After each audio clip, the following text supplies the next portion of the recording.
نه خیر مامان. همین الان گفتی که هرچی من بگم قبول میکنی. اما اینو نمیتونم مامان. چطور یه دختر مظلوم و بی‌غرض رو تنها بذارم؟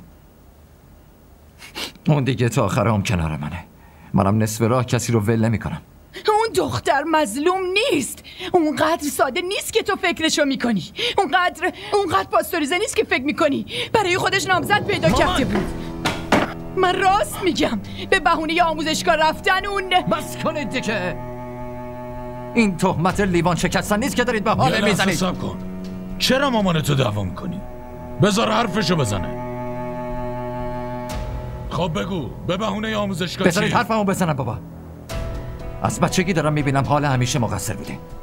حال این حال اون همش اونو مقصر میدونید، حتی با وجودی که بزرگترید. اما این تهمت شکستن لیوان نیست، بلکه دارید به آبروش تهمت میزنید مامان.